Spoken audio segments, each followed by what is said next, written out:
rẹ̀ mú ẹlẹ́wà èdè tó ń ṣàn.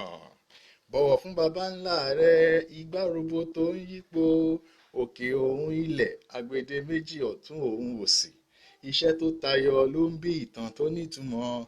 Ìrírí ayé ẹni tàbí tiyè kan a máa tọ́ni sọ́nà. Àkọ́sórí wúlò fún ìṣàṣàrò, bọ́pọlọ ti ẹ̀ṣà ìgbàgbé. Àkọsílẹ̀ ṣe pàtàkì fún ìran tó ń bọ̀ wá. Ẹni rẹ̀ ẹ̀fọ́ àtẹni rẹ̀ ọkà. Ẹ̀bùnmi rẹ̀ ń gbẹ, bó bá láyà ó tẹnubọ rẹ̀. Ẹmu lóògùn ìlà, ẹ̀fọ́ aṣègbọ̀nsẹ̀ lẹ́rọ̀. Amú ìjáde ohun líle rọrùn nílòṣó. Ẹni ṣú lè gbàgbé, ẹni kò jẹ́.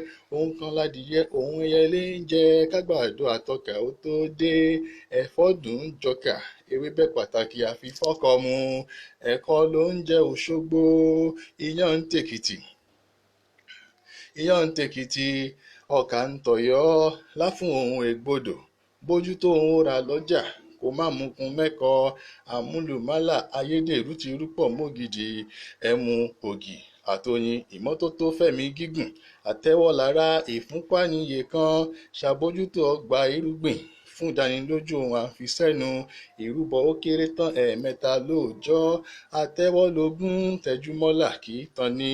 Ìlera ṣe pàtàkì, èròjà inú ó nípa lórí ohun ẹni ń dà láyé. Kóhun à ń jẹ má kó bá ohun tí à ń jẹ. Ìkà ènìyàn apani sínú lẹ́sẹẹsẹ ní ìṣiṣẹ́ntẹ̀lé.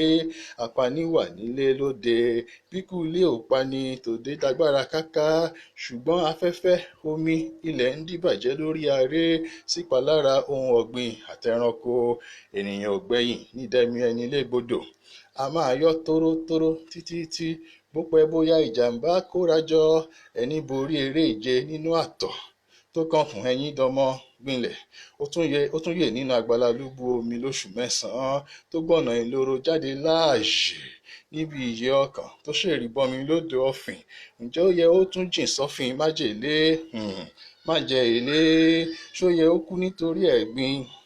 Àbí ẹ̀fẹ́ ó fayé sílẹ̀ jáde láyé lọ gbé lóde ààyè nínú òfurufú? Fiyè sí kó tọ́jú ìṣẹ̀dá. Ẹ ṣé o. Ọ̀la ni kò kárí àṣekágbá abala kejì ẹwà èdè yìí.